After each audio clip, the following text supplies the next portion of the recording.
Hello everyone, this is Charlie. In this tutorial, I will be introducing you the Sumifs function, and we will discuss the core difference between the data in a transactional format and in an aggregate format.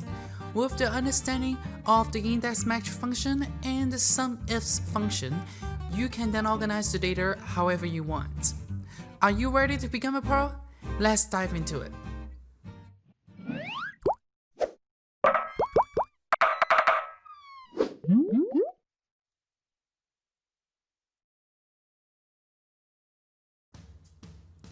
Sumif and Sumifs function are very similar. Sumif function tells Excel to sum the number if the criteria is met. Sumifs with the S at the end tells Excel to sum the number if all the criteria are met.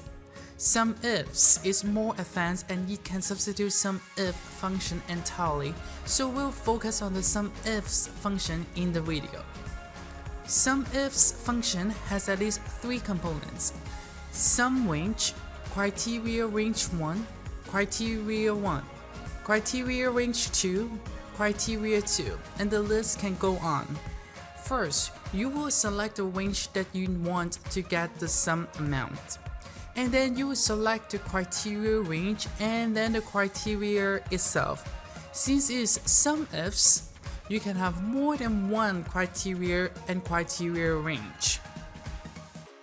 Using this table as an example, you might want to know the total amount contributed by investor 1001. I can use Sumifs in cell H2. Type Sumifs, select the sum range, which is column D. Select column C, the investor ID column as the criteria range 1, comma, and type 1001 as the criteria.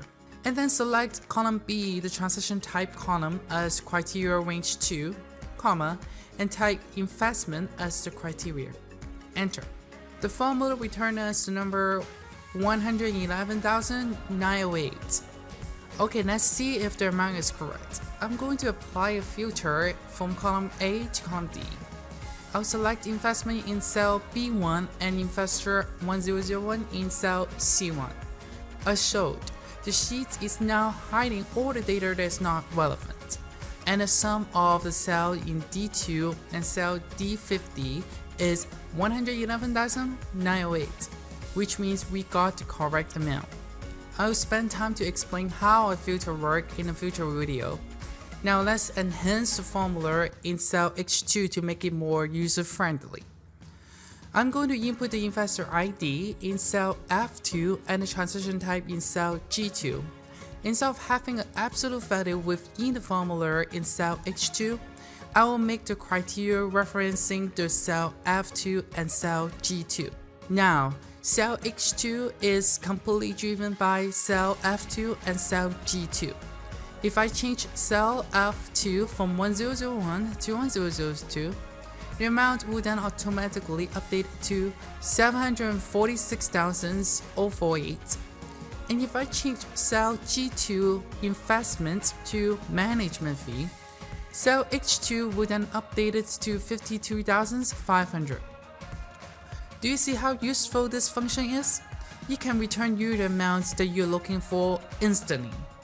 It is one of the best summarizing tools. You can achieve a similar result with pivot table, which I will explain in another time. Now, let's talk about how to transform the data. In the previous video, I have been showing you how to transform the data from an aggregate format to a transactional format, so the data in the transactional format is pivot table friendly. Today, we will reverse the approach by transforming the data from a transactional format to an aggregate format, so the data is more presentable and easy to interpret. As you can see, we want to organize the table like this, where the investor ID is in column A, the date of the transactional is in row number 1, and the transaction type is in row number 2. Then we will have the number presented in the middle of the table. With the layout settled, we can use Sumifs function. Select the sum range in column D, hit F4 to lock the range, comma. Select column C, the investor ID as the criteria range 1, hit F4, select A4, hit F4 3 times so you will lock the column. Select column A, the date, as the criteria range 2, hit F4. Select cell C1, hit F4 2 times so you will lock the row. Select column B, the transaction type, as the criteria range 3, hit F4. Select cell C2, hit F4 2 times so you will lock the row. And done, we successfully create a formula that will look up the amount for us. Let me copy the cell and place it to the rest of the range. And now we completely transform the data from a transactional format to an aggregate format so the data is user-friendly and easy to be interpreted. That's it for today's tutorial. Comment below and tell me 2 things. 1. How are you going to use this function to complete your job?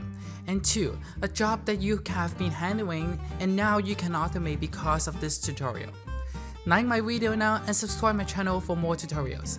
Lastly, don't forget to check out Art of the Balance and download the free accounting system module.